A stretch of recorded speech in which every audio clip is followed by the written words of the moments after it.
সালামকে পরীক্ষা করার জন্য এইভাবে ডেকে নিয়ে আসলেন। বলে যে লোকমান, তুমি নাকি একজন বুদ্ধিমান লোক। বলে যে আমি বুদ্ধিমান লোক, তাহলে তোমাকে একটা আমি পরীক্ষা করতে চাই। বলে যে কি পরীক্ষা করবেন? বলে যে মানুষের শরীরের মধ্যে সবচেয়ে দামি কোন জায়গাটা, এটা তুমি আমাকে দেখাইতে হবে। উনি কি করলেন? একটা ছাগল জবাই করলেন। ছাগল জবাই করলেন। এটা কি প্রাণ কোম্পানি নাকি? বসেন ভাই, প্রাণ দুলে ভাই রাখবেন না, ওয়াজও করতে হবে, মানতে হবে। প্রাণ কোম্পানি খাই নাই রাখবে, কারো কারো উচিত না। প্রাণ কোম্পানি উচিত না, উচিত না বাজার, হারাম হারাম, প্রাণ কোম্পানি হারাম। চলো, এই প্রাণ কোম্পানির জিনিস দিয়ে ইসরায়েলরা এই সমস্ত টাকাগুলো আপনার থেকে আমার থেকে হাতায় নিয়ে নিয়ে ফিলিস্তিনিদেরকে মারতেছে। ঠিক আছে নি? আপনাদেরকে শরম দেওয়ার জন্য বলি নাকি? শরম না? আমরা যদি না বলি আপনারা করতে শিখবেন। আমি আবার সবকিছু বাস্তবে না দেখা দিলে আমার হয় না। শরম পাইছেন নাকি? শরমের কিছু নাই, শিখতে হবে আমাদেরকে, জানতে হবে। আল্লাহ পাক যেন আমাদেরকে ইসরায়েলের বিপক্ষে ফিলিস্তিনিদের পক্ষে রাখার তৌফিক দান করেন, বলেন আমিন। লোকমান আলাইহিস সালাম বললেন, বাদশা আমি ঠিক আছে, আপনি আমাকে পরীক্ষা করার জন্য বললেন, আমি একটা ছাগল জবাই করে নিচ্ছি।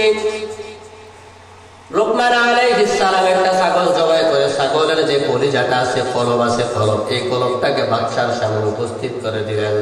বলে যে বাদশা, একটা প্রাণীর, একটা মানুষের শরীরের মধ্যে সবচেয়ে দামি হলো মানুষের অন্তরটা, এই যেন অন্তর। বলে যে ঠিক আছে, এবার তোমাকে দেখাইতে হবে একটা প্রাণীর, একটা মানুষের শরীরের মধ্যে সবচেয়ে নিকৃষ্ট জায়গা কোনটা। এবার লোকমান আলাইহিস সালাম আর একটা ছাগল জবাই করলেন। ছাগল জবাই করে একইভাবে ওই গোশতের টুকরাটা, কলবটা নিয়ে আসলেন, কলবটা নিয়ে আসলেন। বাদশা বলতেছে, আমি তোমাকে সম্মানী মনে করেছিলাম, বুদ্ধিমান মনে করেছিলাম, কিন্তু তোমাকে তো আমি সম্মানী দেখতেছি না। তোমাকে একে কাজ দিলাম, একেবারে তুমি বকরির কলবটা নিয়ে আসলে, আমি ব্যাপারটা বুঝলাম না। বলে যে বাদশা, আমি বোঝাই দিচ্ছি। বলে যে মানুষের শরীরের মধ্যে একটা অন্তর থাকে, অন্তর। আলা ইন্না ফিল জাসাদি মুযগা ইযা সালুহাত সালুহাল জাসাদু কুল্লু ওয়া ইযা ফাসাদাত ফাসাদাল জাসাদু কুল্লু আলা ওয়া হিয়াল কলব। আমার শরীরের মধ্যে হাত বিশাল একটা অঙ্গ, আমার শরীরের মধ্যে আমার মাথাটা বিশাল বড় একটা অঙ্গ, আমার শরীরের মধ্যে আমার বুকটা বিশাল বড় একটা অঙ্গ, আমার শরীরের মধ্যে আমার রানটা, দুইটা রান বিশাল বড় অঙ্গ, আমার শরীরের মধ্যে আঙ্গুলগুলো বিশাল বড় বড় অঙ্গ, কিন্তু পুরাটা শরীরের মধ্যে ছোট্ট একটা গোশতের টুকরা আছে, ছোট্ট একটা গোশতের টুকরা আছে। এই টুকরাটা যদি কারো ভালো হয়ে যায়, পুরাটা মানুষ ভালো। আর এই গোশতের ছোট্ট টুকরাটা যদি খারাপ হয়ে যায়, পুরাটা মানুষ খারাপ।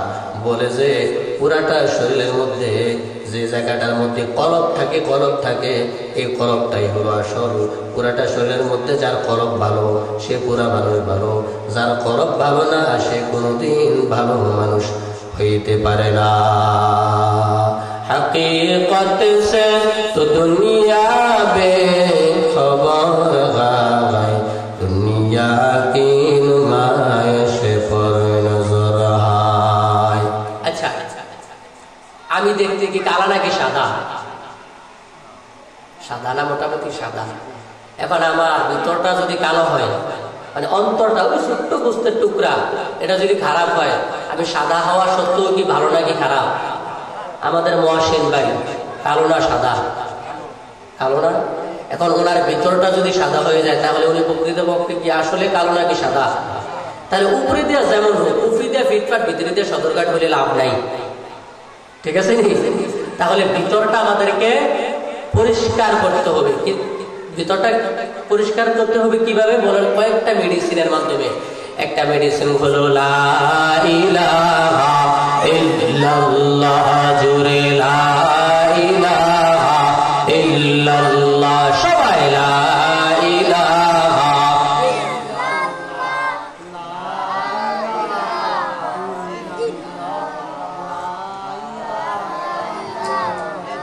কলবটা পরিষ্কার করার জন্য এক নাম্বার মেডিসিনের নাম হলো আল্লাহ তাআলার জিকির।